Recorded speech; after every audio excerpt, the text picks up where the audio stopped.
Hi everyone, and welcome again to our Advanced SQL Source Control Operations module. In this class we're going to be looking specifically at how you can revert your database back to a previous version that's present within the source control repository.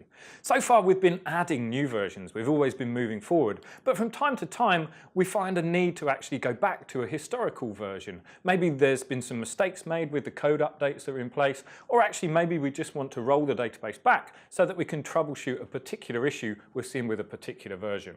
Now, because SQL Source Control is tracking all of these historical points in time, it's very easy for us to work with SQL Compare and SQL Source Control to actually take our whole development database and restore it to that point in time. And I'm going to show you how. So let's head into SQL Server Management Studio. And this is something that you may have seen when you were looking at the view history features within Redgate SQL Source Control. So if I right click on the database that we're working with here, you can see I'm using that Redgate University _dev database that we've been making all our changes to. Here when I right click and choose view history, I get a full and complete list of all of the previous commits to source control that we've made. So everything right from that initial commit that we made earlier on in the series, all the way through to the latest changes that have been made and committed into our TFS repository.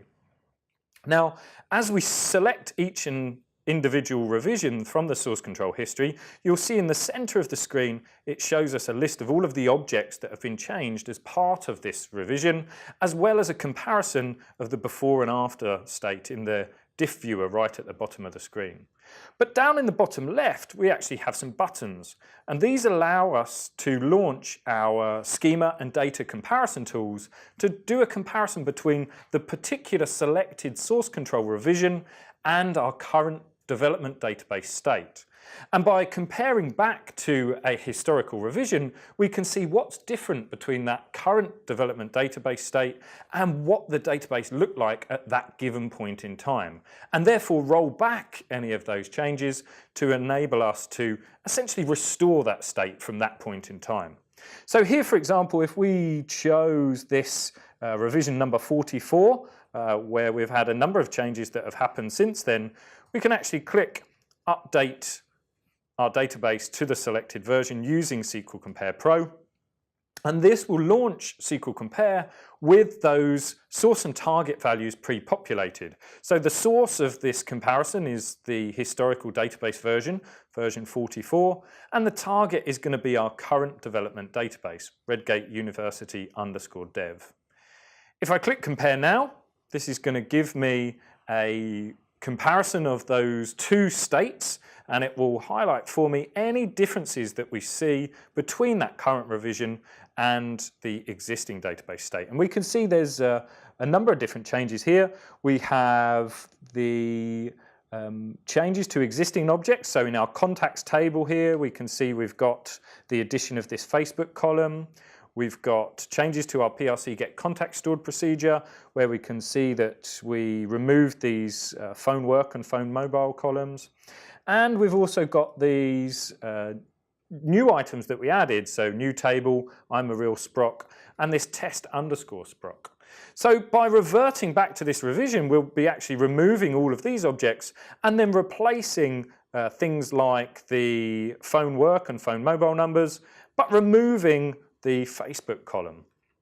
Now what's really interesting is that rather than doing a full rollback to exactly this state, if I want to selectively roll back to this particular revision, then I can use these checkboxes to choose which of these things I want to undo or redo, as it were. So if I wanted to just remove all of these new objects that have been added, I can simply place a check in this box at the bottom and then head on to deploy these changes. And by using this top option to deploy using SQL Compare, I can just click through the wizard, and in just a few moments I will have my database selectively rolled back to that point in time that we selected earlier, version 44, and we'll see that I've removed those objects that we added in later revisions. Now, of course, if I wanted to roll all the way back, then I could choose to include these other changes which are still represented on the SQL Compare screen here. And actually by running through the wizard again, we can go all the way back to exactly version 44 and pick up from that point to continue to make changes that are perhaps more appropriate to our intentions. So there we have it. That's how easy it is to get your database back to a historical version using SQL Source Control and SQL Compare.